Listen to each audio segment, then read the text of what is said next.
அனிதா, உங்கள் பர்மிஷன் எடுத்துட்டு நான் இங்கிலீஷில் பேசுகிறேன். அவங்க நண்பர் டிரான்ஸ்லேட் பண்ணுவாங்க. So Comrade,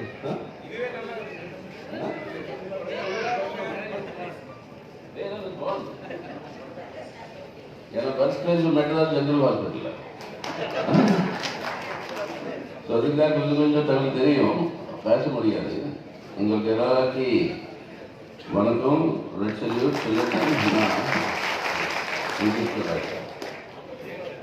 So Comrade G. Ramakrishnan, member of our Politburo of the CPIM, senior leaders of our Puducherry and Comrades who are attending this national conference.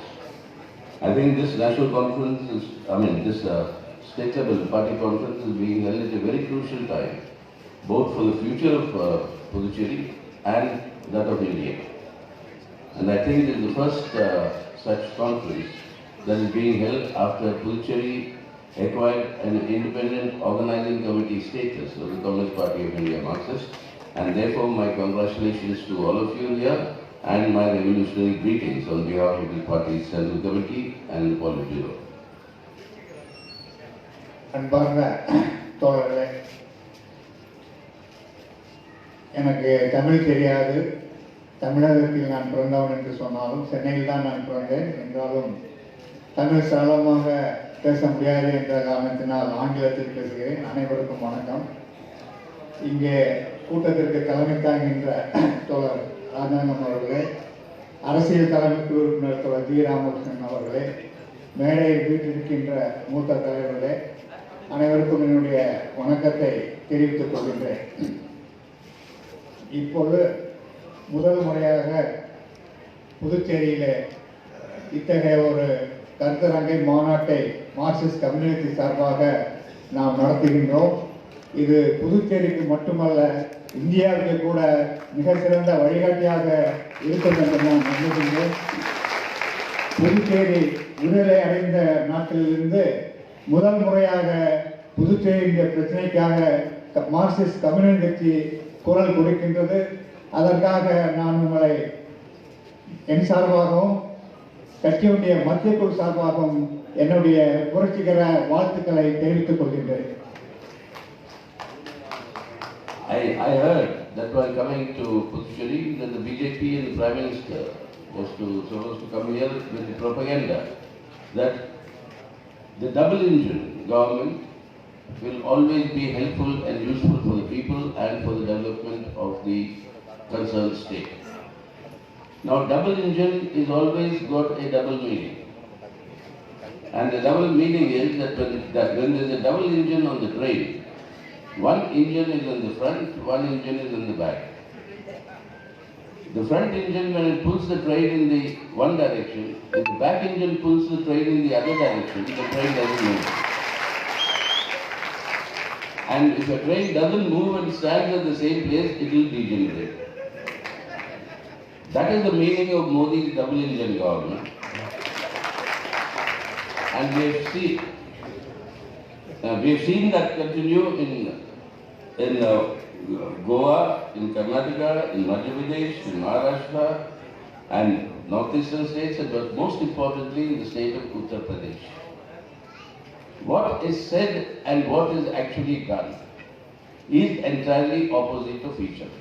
Uttar Pradesh today has the lowest human development indicators in spite of this double engine going on for the last 7 years. So this double engine, we have to be double careful and ensure that there is a double defeat for this double engine. That is only then that the state and the people and the country can progress. நான் புதுச்சேரிக்கு வந்து கொண்டிருக்கும் பொழுது கேள்விப்பட்டேன், புதுச்சேரியிலே பாரதிய ஜனதா கட்சியினுடைய அரசாங்கம் இருக்கின்ற காரணத்தினால், மத்தியிலும் பாரதிய ஜனதா கட்சி அரசாங்கம் இருக்கின்ற காரணத்தினால் இரட்டை என்ஜின் என்ற முறையிலே இது மாநிலத்திற்கு வளர்ச்சிக்கும் முன்னேற்றத்திற்கும் பயன்படும் என்று பாரதிய ஜனதா கட்சியும் பிரதமர் மோடியும் தொடர்ந்து பேசுகிறார்கள், பிரச்சாரம் செய்கின்றார்கள். ஆனால் இரட்டை என்ஜின் என்று சொல்லும் பொழுது எப்பொழுதும் அதற்கு இரட்டை அர்த்தங்கள் இருக்கின்றன. இரட்டை என்ஜின் ஒரு ரயிலில் இருக்கும் பொழுது ஒரு இன்ஜின் முன்னாடியும் ஒரு இன்ஜின் பின்னாடியும் இருக்கின்றது. இந்த இரண்டு இன்ஜின்களும் எதிரெதிர் திசையில் செல்ல ஆரம்பித்தால் அந்த ரயில் எங்குமே செல்லாது, அதே இடத்தில் தான் இருக்கும். அத்தகைய ஒரு சூழல் தான் எங்கெல்லாம் இரட்டை இன்ஜின் அரசாங்கங்கள் இந்தியாவில் இருக்கின்றதோ அங்கெல்லாம் அந்த பரிதாபகரமான நிலைமை என்பது ஏற்பட்டிருக்கின்றது. இது புதுச்சேரியில் மட்டுமல்ல, கோவாவிலே, கர்நாடகத்திலே, மத்திய பிரதேசத்திலே, மகாராஷ்டிரத்திலே, கிட்டத்தட்ட அனைத்து வடகிழக்கு மாநிலங்களுமே இதே பிரச்சனை தான் இருக்கின்றது. அங்கே இரட்டை இன்ஜின்கள் இருக்கின்றன, ஆனால் எந்த விதமான வளர்ச்சியும் அங்கு நடைபெறவில்லை. இதற்கு மிக மிக சிறந்த உதாரணம் உத்தரப்பிரதேசம் தான். உத்தரப்பிரதேசத்தில் கடந்த 8 ஆண்டுகளாக இரட்டை இன்ஜின் என்று சொல்கின்ற யோகி அரசாங்கமும் மோடி அரசாங்கமும் அங்கு ஆட்சியில் இருக்கின்றன. ஆனால் இந்தியாவிலேயே மிக மிக பின்தங்கிய மாநிலமாகத்தான் உத்தரப்பிரதேசம் என்பது இன்றைக்கு இருக்கின்றது. மனிதவள மேம்பாட்டு குறியிலே மிகவும் பின்தங்கிய மாநிலமாக இன்றைக்கு உத்தரப்பிரதேசம் இருக்கின்றது. ஆகவே இந்த இரட்டை இன்ஜின் என்பது இரட்டை அர்த்தத்தில் மட்டுமல்ல, இரட்டை விதத்தில் தோற்கடிக்கப்பட வேண்டும். அது இந்தியாவை பாதுகாக்க, புதுச்சேரியை பாதுகாக்க இந்த இரட்டை இன்ஜின் அரசாங்கத்தை இருமடங்காக தோற்கடிக்க வேண்டும் என்று நான் சொல்ல விரும்புகிறேன். Let me give you some example. In a double engine government, the one engine, the engine of the central government, take the language issue. The central government engine says that Hindi should be the national language and that should be imposed on all people in India. The state engine, on the other hand, says, no, we will reject the imposition of Hindi and our mother tongue is what we cherish and we will use our mother tongue. We will uphold the constitutional provision of the 8th schedule. All 22 languages in India under the 8th schedule, our national languages, must be treated equally, with equal respect and equal rights. That is the contradiction between the two engines that you will find. Like this, you will find these contradictions in every single issue. And the most important issue that is coming up in many states of the country is the issue of the governors and the role of the governors. இரட்டை engine என்று சொல்லும் பொழுது எத்தகைய முரண்பாடுகள் உருவாகின்றன என்பதை ஒரு உதாரணத்தின் மூலம் நாம் பார்க்கின்றோம். இரட்டை இன்ஜின் அரசாங்கம் என்று சொல்லும்போது அதில் ஒரு இன்ஜின் என்பது மத்திய அரசாங்கம். மொழி பிரச்சனையை எடுத்துக்கொள்ளுங்கள். மத்திய அரசாங்கம் என்ன சொல்கின்றது? அனைத்து மாநிலங்களிலும் ஹிந்தி தான் போலத்த வேண்டும் என்று ஒரு இன்ஜின், மத்திய அரசாங்க இன்ஜின் சொல்கின்றது. ஆனால் மாநில அரசாங்கம் என்ற இன்ஜின் என்ன சொல்ல வேண்டிய கட்டாயமாகிறது? நாங்கள் ஹிந்தியை ஏற்றுக்கொள்ள மாட்டோம், ஹிந்தி திணிப்பை ஏற்றுக்கொள்ள மாட்டோம், எங்களுக்கு எங்களுடைய தாய்மொழி தான் முக்கியம், ஆகவே தாய்மொழி தான் எங்களுக்கு நிச்சயமாக இங்கே அமலாக்கப்பட வேண்டும் என்று அந்த மாநில அரசாங்கத்தின் இன்ஜின் என்பது சொல்கின்றது. இப்படி மொழியிலே முரண்பாடுகள் ஏற்படுகின்றன. 22 மொழிகள் இங்கே அரசியல் சட்டத்தால் அங்கீகரிக்கப்பட்ட மொழிகளாக இருக்கின்றன. அந்த 22 மொழிகளும் சரிசமமாக நடத்தப்பட வேண்டும், சரிசமமான மரியாதை இங்கு தரப்பட வேண்டும் என்பதுதான் ஒவ்வொரு மாநிலமும் நினைக்கும். ஆகவே இந்த மொழி பிரச்சனை மட்டுமல்ல, அனைத்து பல பிரச்சனைகளில் இந்த இரட்டை இன்ஜின் அரசாங்கம் என்பது முரண்பாடுகளைத்தான் தோற்கடிக்கின்றன. இப்பொழுது மிகவும் முக்கியமாக வந்திருப்பது என்பது ஆளுநருடைய பங்கு என்பது. பல மாநிலங்களில் இன்றைக்கு ஆளுநருடைய செயல்பாடுகள் என்பது பல சர்ச்சைகளை ஏற்படுத்திக் கொண்டிருக்கின்றன. The governors today are being utilized by the central government in order to destabilize the elected, democratically elected state governments, non-BJP state governments, and through the process, the office of the governor is being thoroughly misused to achieve the objective of destabilization of these governments. We have seen that happening in your neighboring Kerala. We've seen it happening in your neighboring Tamil Nadu, where the Tamil Nadu Assembly had to pass a new legislation separating the governor from being the chancellor of the universities in the states. We've seen it happening on some other matters in Telangana, where the Telangana elected government is no longer head with the governor. We've seen that happening in West Bengal earlier, where the state assembly had to pass laws in order to separate the governor from being the chancellor of the universities.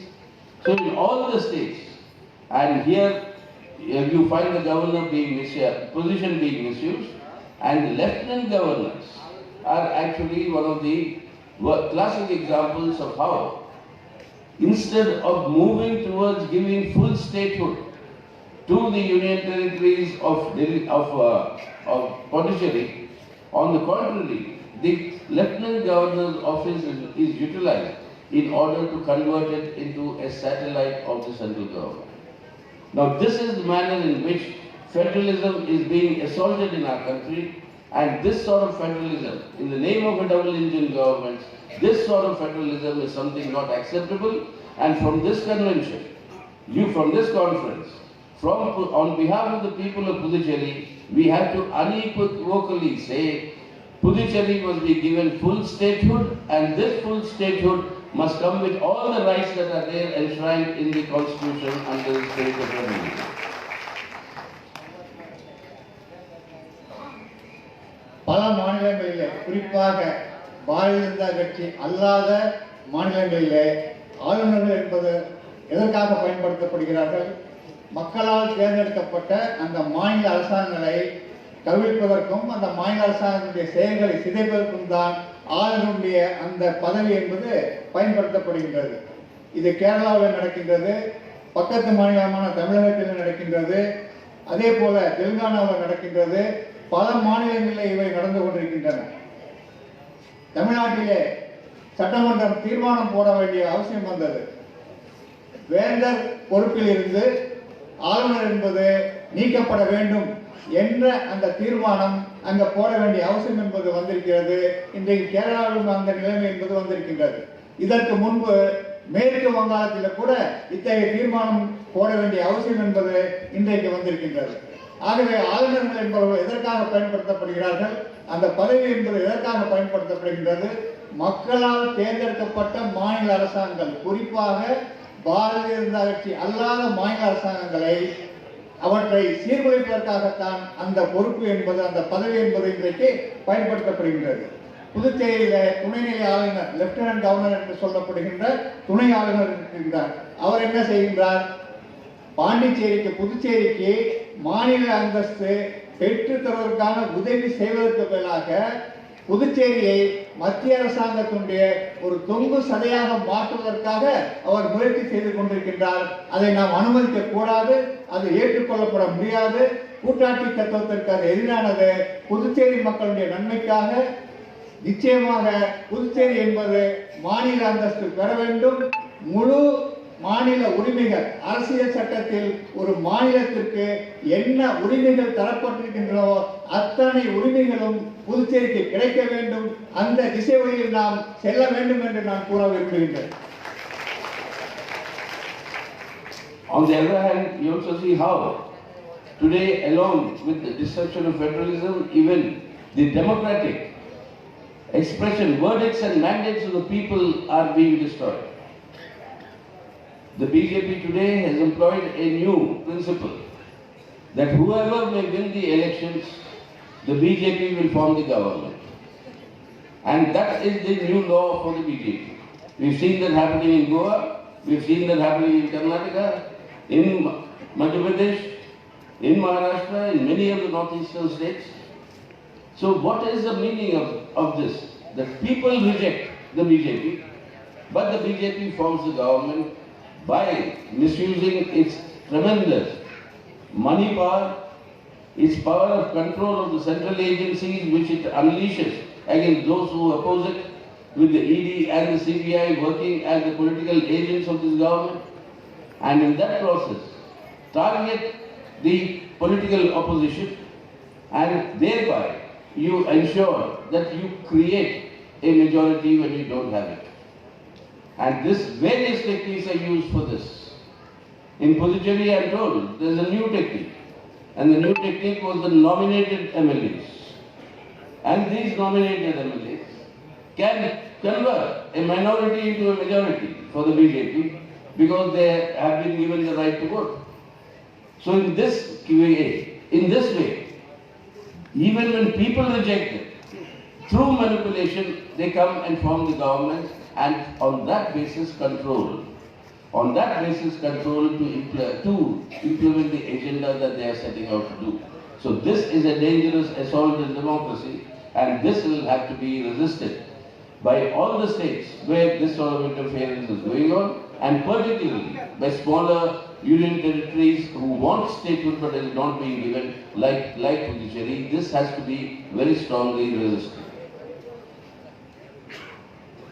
இன்றைக்கு மோடி அரசாங்கம் ஜனநாயகத்திற்கு ஒரு புதிய கோட்பாடை உருவாக்கி கொண்டிருக்கின்றது. ஆனால் அந்த கோட்பாடு என்பது ஜனநாயகத்திற்கு விரோதமானது.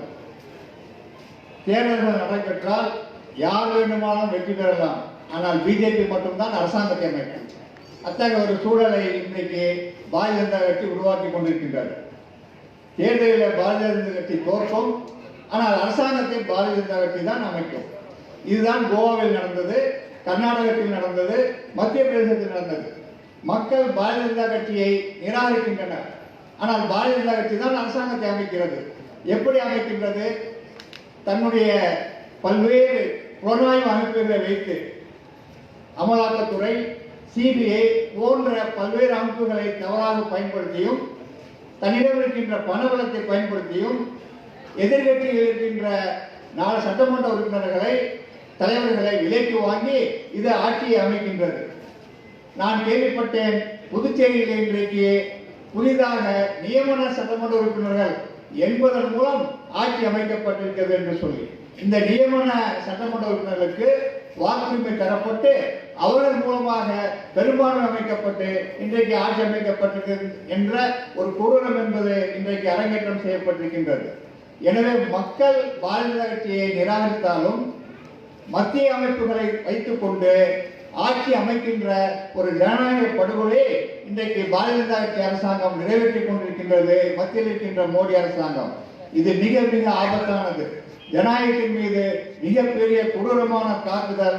இந்த தாக்குதலை நாம் தடுத்து நிறுத்தியாக வேண்டும். அப்படி தடுக்கப்படாவிட்டால் இந்திய ஜனநாயகம் முழுவதும் அழிக்கப்படுகின்ற ஆபத்து இருக்கிறது என்பதை நான் உங்களுடைய கவனத்திற்கு கொண்டு வர விரும்புகின்றேன். You see this happening in every sphere. Under the Indian Constitution, school education is the right of the elected state governments, and education is in the concurrent subject that means both the center and the states have a role to play. Using the COVID pandemic as the excuse, the new education policy, the national education policy now, it is called 2020, was imposed on all the states without consulting the states properly as it should be. The net result is what? In implementing this new education policy, all the government schools, in the name of consolidation, are being closed down all over the country.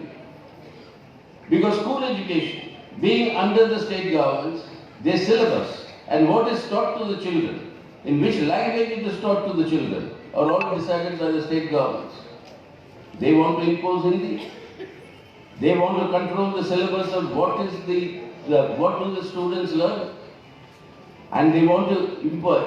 That is important for them, because if you want to condition the students to grow up accepting the fascistic Hindutva Rashtra ideology of the RSS and the BJP, then the school education syllabus will have to be controlled by the central government and not by the state governments. If that cannot be done, close down government schools. Those who can afford will get private education. Where private education, you can control their syllabus through various methods, but the entire effort is to create a mindset among the younger generation that is amenable to their fascistic Hindutva Rashtra project. And that is why controlling of the universities, attacking reason, rationality, controlling school education, all this is important. And you have just now, I think, passed a resolution on the closure of schools in Puducherry. This is happening in all the states, and this has had to be resisted. We want our children to get scientific, democratic education based on reason and rationality, not on obscurantism, superstition and blind faith, which is what the RSS BJP want for their fascistic project to succeed.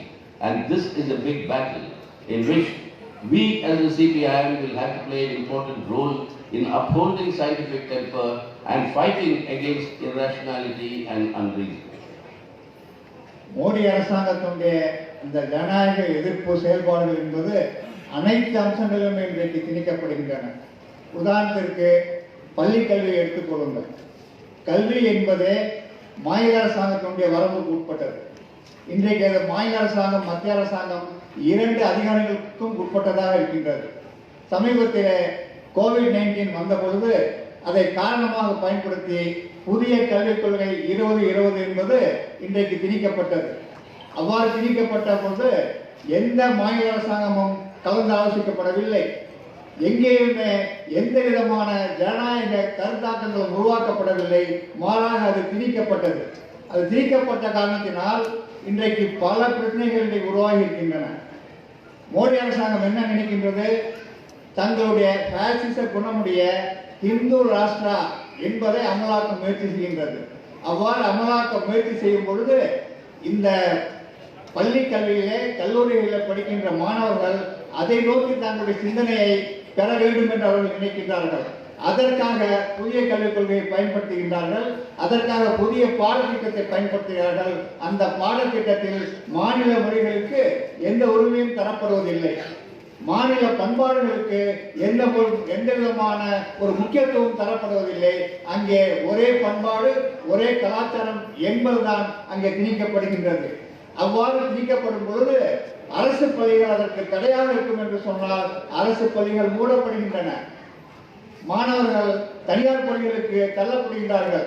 தனியார் பள்ளிகளுடைய பாடத்திட்டத்தை RSS வழிகாட்டுதலின் கீழ் மோடி அரசாங்கம் அதை தீர்மானம் செய்கின்றது.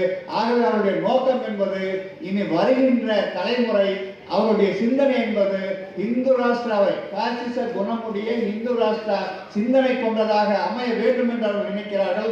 அதற்கு ஏற்றார் போல பாடத்திட்டத்தை உருவாக்குவதற்காக இந்த புதிய கல்விக் கொள்கையை பயன்படுத்துகிறார்கள். இதை நாம் அனுமதிக்க கூடாது. நம்முடைய தலைமுறை இளைய தலைமுறை என்பது அறிவியல் அடிப்படையில் தான் கல்வியை கற்க வேண்டும் ஒழிய மூட நம்பிக்கைகளோ அல்லது பிற்போக்குத்தனமான கருத்துக்களை கொண்டோ அல்ல. ஆகவே இந்த சிந்தனையை உருவாக்குகின்ற மிக கொடூரமான செயல் என்பதை தடுத்து நிறுத்துகின்ற மிக பெரிய பொறுப்பு மார்க்சிஸ்ட் கம்யூனிஸ்டுக்கு இருக்கின்றது. மார்க்சிஸ்ட் கம்யூனிஸ்ட் கண்டிப்பாக அந்த பொறுப்பை நிறைவேற்றும். புதிய கல்விக் கொள்கையை தடுத்து நிறுத்தும். So what is being done today? We must really understand this properly. What is being done today is to create that in order to create this fascistic Hindutva Rashtra based on rabid intolerance, based on attacks on minorities, based on attacks on reason and rationality, this Hindutva Rashtra that they want to create, this fascistic Hindutva Rashtra, needs the complete destruction of the existing constitution of India. Because with secular democracy, the four fundamental pillars of our constitution, secular democracy, economic sovereignty, social justice and federalism. If these four strengthen, then the objective of a fascistic Hindu Rashtra gets weakened. To facilitate that sort of a transformation of the character of India, they have to destroy the existing constitution, and that is why every single pillar is under assault today. And this is the challenge before us, because safeguarding this constitution is safeguarding the character of India as a secular democratic republic. And on the basis of safeguarding this character, we as the Communist Party will move towards transforming and changing India to a better India, towards socialism, not to a regressive, backward-looking, fascistic, rabidly intolerant Hindutva Rashtra. That is the battle.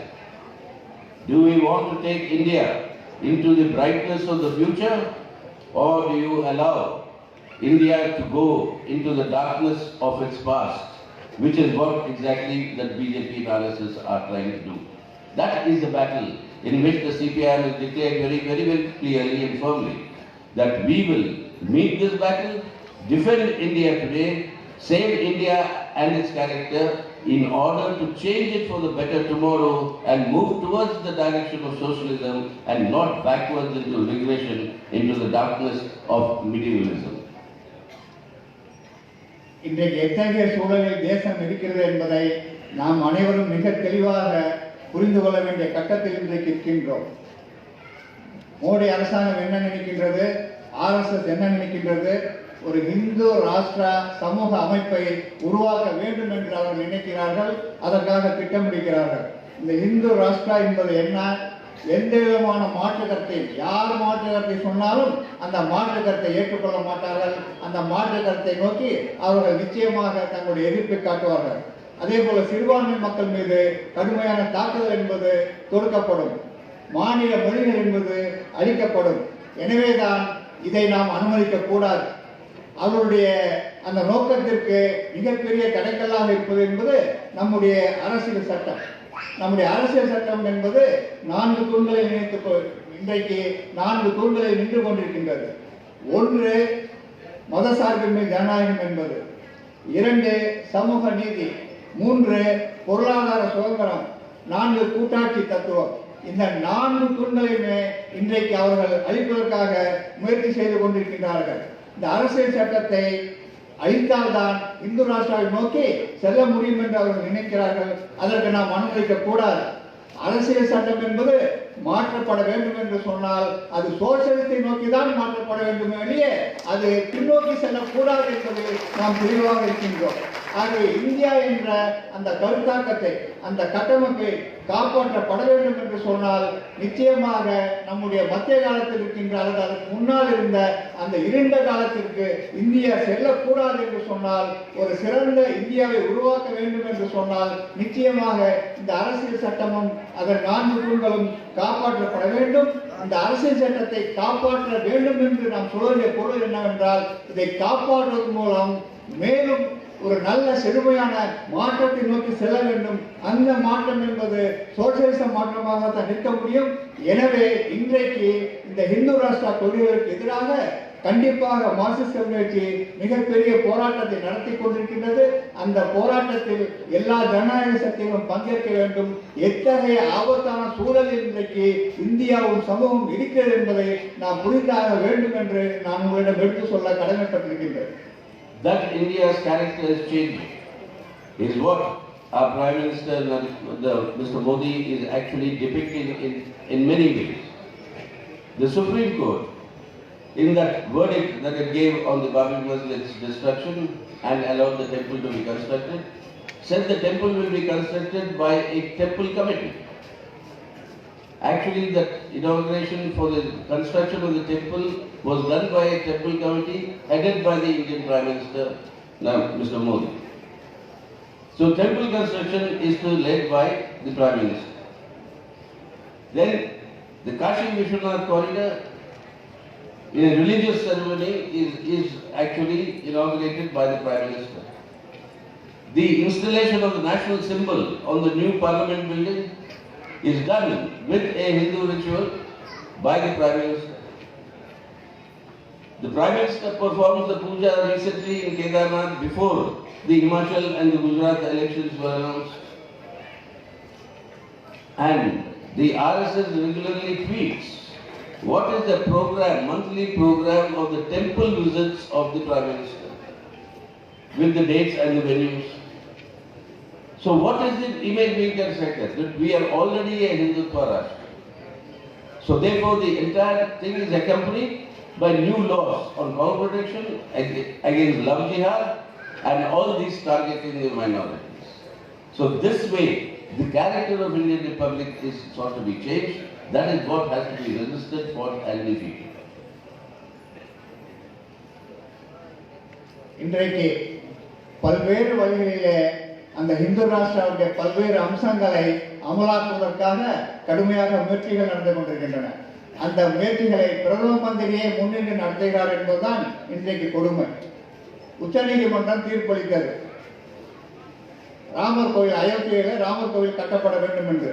ஆனால் அந்த கோவில் கட்டப்படுவது யாரால் அந்த கோவில் கட்டப்பட வேண்டும் என்று உச்சநீதிமன்றம் தீர்ப்பளித்தது? ஒரு கோவில் கட்டுவதற்கான குழு அமைக்கப்பட வேண்டும் என்று சொல்லிதான் அந்த தீர்ப்பில் இருக்கின்றது. ஆனால் இன்றைக்கு அந்த கோவில் கட்டப்படுவதற்கான பல்வேறு சடங்குகளில் யார் முன்னே இருக்கிறார்கள்? பிரதமர் மோடி தான் இன்றைக்கு முன்னே இருக்கின்றார். அந்த கோவில் குழுவுக்கே அவர்தான் தலைவராக இருக்கின்றார். அதே போல காசி விஸ்வநாதர் கோயிலுக்கு பக்கத்தில் இருக்கின்ற அந்த கோவிலுக்கும் கங்கை ஆற்றுக்கும் இடையில் இருக்கின்ற பல்வேறு சிறிய கோயில்களை, பல்வேறு கட்டடங்களை அகற்றிவிட்டு அது ஒரு மிகப்பெரிய பிரம்மாண்டமான ஒரு கட்டடத்தை உருவாக்கி இருக்கின்றார்கள். அதை நோக்கி செல்வதற்காக அங்கு யார் இருந்தார்கள்? பிரதமர் மோடி தான் அங்கேயும் இருந்தார். அவர் தான் வந்து அந்த திட்டத்தை போட்டுக் கொடுத்தார். அதே போல நம்முடைய நாடாளுமன்றத்தினுடைய உச்சியிலே அந்த தேசிய சின்னம் உருவாகுவதற்கான எப்படி வந்து அது ஆரம்பிக்கப்பட்டது? இந்து பூஜைகள் செய்து பிரதமர் மோடி அதில் பங்கேற்றார். இப்பொழுது சமீபத்தில் இமாச்சல பிரதேசம் குஜராத் தேர்தல் பிரச்சாரத்திற்கு முன்பாக கேதார்நாத் கோவிலுக்கு சென்று அவர் வழிபடுகின்றார். ஒவ்வொரு மாதமும் எந்த கோவிலுக்கு பிரதமர் மோடி எப்பொழுது செல்ல வேண்டும் என்ற அந்த பட்டியலை தயார் பண்ணுவது என்பதே RSS என்று இன்றைக்கு சொல்கின்றார்கள். ஆகவே அதனுடைய அடிப்படையில் தான் இந்து ராஷ்டிரம் அமைப்பதற்காக, சிறுபான்மை மக்களை குறிப்பதற்காக பசு பாதுகாப்பு, லவ் ஜிஹாத், அதே போல ஹிஜாப் பிரச்சனை, பல்வேறு பிரச்சனைகள் இன்றைக்கு எழுப்பப்படுகின்றன. ஏற்கனவே இந்தியாவுடைய குடியரசு தன்மையை மாற்றி அமைப்பதற்காக பல்வேறு கொடூரமான நடவடிக்கைகள் எடுக்கப்படுகின்றன. ஆகவே அந்த ஆபத்தை நாம் தடுத்து நிறுத்தியாக வேண்டும் என்பதை நான் சுட்டிக்காட்ட விரும்புகிறேன். As far as religious festivals are concerned, or religious faith of people are concerned, the CPIM has always been in the forefront, will continue to be in the forefront to defend the right of every individual for their choice of which religion, which faith they want to participate in and belong. As individuals, as people doing it, yes. But what does the Indian Constitution say? That as the Indian state, there will not be any one single religion that the state will propagate. And the state will therefore remain neutral. And that was the principle of secularism in the Indian Constitution, which we correctly understand as separation of religion from the state and government. But the Indian government has all along, unfortunately, have been using this concept to say all religions are treated equal. And therefore, the state and the government will not project any one religion. That is what is being violated. While the right of every individual to practice their own religion is to be defended rigorously, the state should not be allowed to today convey the impression that it actually fosters one religion and on the other, through its various other actions, actually targets the religious minorities, and that is what destroys the secular democratic character of the Indian Constitution and the country. நாங்கள் மதத்திற்கு எதிரானவர்கள் அல்ல, மத நம்பிக்கைக்கு எதிரானவர்கள் அல்ல. இன்னும் சொல்ல போனால் மத நம்பிக்கையை நாம் வலுவாக, மக்களுடைய மத நம்பிக்கை உரிமையை வலுவாக, அவருடைய உரிமை சரி என்று சொல்பவர்கள். ஆனால் மத நம்பிக்கை என்பது, மத வழிபாடு என்பது ஒவ்வொரு தனிப்பட்ட உரிமை. இந்தியா ஒரு அரசு என்ற முறையில் அது எந்த மதத்தையும் சாராத ஒன்று, எந்த மதத்தையும் சாரக்கூடாது. அதாவது அப்படித்தான் நம்முடைய அரசியல் சட்டம் என்பது சொல்கின்றது. ஆகவே உண்மையான மதசார்பு என்பது என்ன, மதசார்பின்மை கோட்பாடு என்பது என்ன? அரசியலும் மதத்தையும் பிரித்து வைப்பதுதான். ஒரு அரசு என்பதே மத சம்பந்தமானது. எந்த மதமாக இருந்தாலும் மத சம்பந்தமான நடவடிக்கையில் ஈடுபடக்கூடாது. ஆகவே நாம் ஒரு புறத்தில் மத உரிமைக்காக வலுவாக நாம் குரல் கொடுக்கின்றோம். அதே சமயத்தில் இந்திய அரசு என்ற முறையில் எந்த மதத்தையும் சாராததாக இருக்க வேண்டும் என்பதில் நாம் உறுதியாக நிற்கின்றோம். ஆகவே நம்முடைய அரசியல் சட்டம் சொல்வதை போல மதசார்பின்மை என்பது அரசியலும் மதமும் பிரித்து வைக்கப்பட வேண்டும். அரசு எந்த மதத்தையும் சாராததாக இருக்க வேண்டும். ஆனால் இன்றைக்கு என்ன நடைபெறுகின்றது? அரசு ஒரு மதத்தை சார்ந்திருப்பது என்பது மட்டுமல்ல, சிறுபான்மை மதங்களை, சிறுபான்மை மதத்தை சேர்ந்தவர்களை கடுமையாக ஒடுக்குகின்ற ஒரு செயலை செய்து கொண்டிருக்கின்றது. அதை நாம் ஏற்றுக்கொள்ள முடியாது. அரசியல் சட்டம் நமக்கு அப்படி சொல்லவில்லை. That is why today, in this effort to wanting to change the character of the secular democratic Republic of India, we have the emergence of a corporate communal nexus that has come into being, as a result of which the Indian national assets are being mercilessly looted. everything is being privatized today. And in the process, you have the tremendous growth of inequalities. The rich are becoming richer, and they are becoming richer even faster than ever before, even under the conditions of COVID pandemic, and the poor are becoming poorer. The rates of unemployment today are the highest in our country. Our inflation is soaring. You have a situation of growing hunger, where the global indices of hunger have said India is in a very, very serious situation as far as hunger is concerned. We have a growth in poverty. 2/3 of the people who have become poor during the COVID years, 2/3 of the global poor is the contribution of India. So you have people's miseries on the rise, but the wealth of the rich also on the rise. This corporate communal nexus is actually looting our country and our resources while imposing untold miseries on the people, which we have to resist through even greater and mightier struggles of the people. We've seen the historic farmer struggle. We are seeing the big struggles being led by the working class today against privatization. You've seen the struggle of the banks and the LIC and the other employees and other federations against privatization. But these by themselves cannot stop this process of this corporate communal nexus looting our country, and this has to stop. A broader unity will have to be built and work towards ensuring that the broadest possible unity of secular forces, mobilization of secular forces, broadest mobilization of secular forces against Hindutva communalism in order to isolate and defeat the BJP. That has to be ensured. It's only through that process that we can reverse these policies and save India today, as we were talking of earlier. இன்றைக்கு இந்தியாவில் என்ன நடந்து கொண்டிருக்கின்றது? கார்ப்பரேட்டுகளுக்கும் மதவாதத்துக்கும் இடையே ஒரு கூட்டணி என்பது உருவாகியிருக்கின்றது. காவி கார்ப்பரேட் கூட்டணியாக இன்றைக்கு செயல்பட்டுக் கொண்டிருக்கின்றது. தேசிய வளங்கள் எல்லாம் பகல் கொள்ளை அடிப்பதற்கு அனுமதிக்கப்படுகின்றன. எல்லா பொருட்களை சொத்துக்களும் தனியார்மயப்படுத்தப்படுகின்றன. அசமத்துவம் என்பது மிகப்பெரிய அளவிற்கு இன்றைக்கு உருவாகியிருக்கின்றது. உலகத்திலேயே மிக மிக மோசமான அசமத்துவ சமுதாயமாக இந்திய சமூகம் உருவாகி இருக்கிறது என்று பல்வேறு புள்ளி விவரங்கள் இன்றைக்கு சொல்கின்றன. வேலையில்லா திண்டாட்டம் உச்சத்தில் இன்றைக்கு இருக்கின்றது. விலைவாசி உயர்வு சொல்லவே வேண்டியதில்லை. வறுமை இன்றைக்கு அதிகரித்துக் கொண்டிருக்கின்றது. வறுமை குறியீடு பட்டியலிலே இந்தியா மோசமான நிலையில் இருக்கிறது என்று பல்வேறு சர்வதேச புள்ளிவிவரங்கள் இன்றைக்கு சொல்கின்றன. கோவிட் காலத்தில் ஏழைகளாக மாறியது, ஏழ்மைக்கு தள்ளப்பட்டதில் 2/3 இந்தியாவில் தான் நடந்திருக்கிறது என்று இன்றைக்கு தகவல்கள் சொல்கின்றன. ஒரு பக்கத்திலே மக்களுடைய துன்பங்கள் அதிகரித்துக் கொண்டிருக்கின்றன, இன்னொரு பக்கத்திலே கார்ப்பரேட்டுடைய சொத்துக்கள் என்பதும் அதிகரித்துக் கொண்டிருக்கின்றன. இது நிச்சயமாக தடுக்கப்பட்டாக வேண்டும். இதை நாம் அனுமதிக்க கூடாது. இதற்கு எதிராக மிக பரவலான போராட்டங்கள் நடந்து கொண்டிருக்கின்றன. மிக உன்னதமான மகத்தான விவசாயிகள் போராட்டத்தை நாம் பார்த்தோம். தொழிலாளர்களுக்கும் போராடி கொண்டிருக்கின்றது. பல்வேறு பிரிவினர் இன்றைக்கு போராடி கொண்டிருக்கின்றனர். அந்த போராட்டங்கள் எல்லாம் மகத்தான போராட்டங்கள் என்பதில் எந்த விதமான சந்தேகமும் இல்லை. ஆனால் அந்த போராட்டங்கள் மட்டுமே மோடி அரசாங்கத்துடைய செயல்களை இன்றைக்கு தடுத்து நிறுத்த முடியவில்லை. இவற்றை தடுத்து நிறுத்த வேண்டும் என்று சொன்னால் மிக பரந்த ஒற்றுமை, ஜனநாயக சக்திகள், மதசார்பின்மையில் நம்பிக்கை கொண்ட ஜனநாயக சக்திகளுடைய மிக பரந்த ஒற்றுமை என்பது இன்றைக்கு உருவாக வேண்டும். அத்தகைய ஒற்றுமை மூலம்தான் பிஜேபியை அமலாக்குகின்ற கார்ப்பரேட் ஆதரவு கொள்கைகளை, மதவாத கொள்கைகளை நாம் பின்னுக்கு தள்ள முடியும்.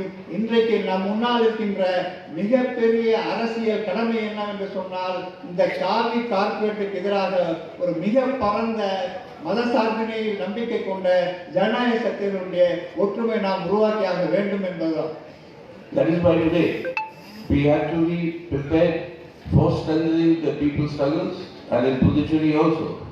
I am sure that all of us today are preparing for bigger struggles in order to defend the rights of the people. in order to defend the values of our Indian Constitution and its character of our Republic, and in order to fight growing authoritarian attacks and the use of draconian laws like the UFPA, etc., to curb all dissent. Anybody who dissents against this government is actually being taken, such action is taken against them that they are kept under detention. So these are big battles that in the days to come. And for that, we all have to steel ourselves in order to face these battles. And I'm sure in Puducherry also, after this conference or convention, you will also take the appropriate measures in order to mobilize the largest sections of the people and face these challenges and to defend the rights of the people and to advance the interests of our country. ஆகவே ஒரு மிகப்பெரிய போராட்டங்களை நோக்கி செல்வதற்காக நம்மை நாம் தயார்படுத்திக் கொள்ள வேண்டிய ஒரு கட்டத்தில் இன்றைக்கு இருக்கின்றோம். புதுச்சேரியினுடைய பல்வேறு உரிமைகளை வெல்வதற்காக மட்டுமல்ல, அகில இந்திய அளவிலும் கூட நம்முடைய கோரிக்கைகள் வென்றாக வேண்டும் என்று சொன்னால் ஒரு வலுவான போராட்டத்தை நாம் உருவாக்க வேண்டும். ஏனென்று சொன்னால் இன்றைக்கு இருக்கின்ற அரசாங்கம் என்பது அரசியல் சட்டத்தின் விழுமியங்களை மட்டுமல்ல, ஜனநாயகத்தின் அனைத்து விழுமியங்களையும் இன்றைக்கு குழி தோண்டி புதைக்க பார்க்கின்றது. உப்பா சட்டத்தின் கீழே யார் ஒரு மாற்று கருத்து சொன்னாலும் அவரை பிடித்து சிறையில் தள்ளுவது என்பது இன்றைக்கு நடந்து கொண்டிருக்கின்றது. அத்தகைய சட்டங்கள் என்பது ஜனநாயகத்தில் இருக்கவே கூடாத ஒன்று. ஆகவே மிகப்பெரிய போராட்டங்கள் இன்றைக்கு தேவைப்படுகின்றன. அந்த போராட்டங்களை நடத்துவதற்கான உருக்கு போன்ற வலிமையை நாம் உருவாக்கிக் கொள்ள வேண்டிய காலகட்டத்தில் இன்றைக்கு இருக்கின்றோம். இந்த மாநாட்டிற்கு பிறகு நீங்களும் கூட அத்தகைய மிகப்பெரிய போராட்டத்திற்கு தயாராகுங்கள் என்று நான் நம்புகின்றேன். புதுச்சேரி கோரிக்கைகளுக்காகவும் உரிமைகளுக்காகவும் அகில இந்திய அளவில் இருக்கின்ற பிரச்சனைகளுக்காகவும் நீங்கள் போராட்டத்திற்கு முன்வர வேண்டும். வலுவான போராட்டத்தை கட்டுவதற்கான ஒரு மனப்பாங்கை, ஒரு உறுதியை நாம் ஏற்றுக்கொள்ள வேண்டும் என்று நான் கேட்டுக்கொள்கின்றேன். That is why finally we are now hearing the propaganda of what is called the Amrit Kal. That Amrit Kal is that we have reached a period where it's Amrutam. That is, you call it Amrutam, no? So Amrit Kal. So that is a period of prosperity and the best situation for everybody, every individual. Amrit, or what is called Amrutam, according to our Puranic traditions, Amrutam was created when you had the churning of the oceans, or what is called the Samudra Manthan. From that emerged one kalash of Amrutam and one kalash of poison.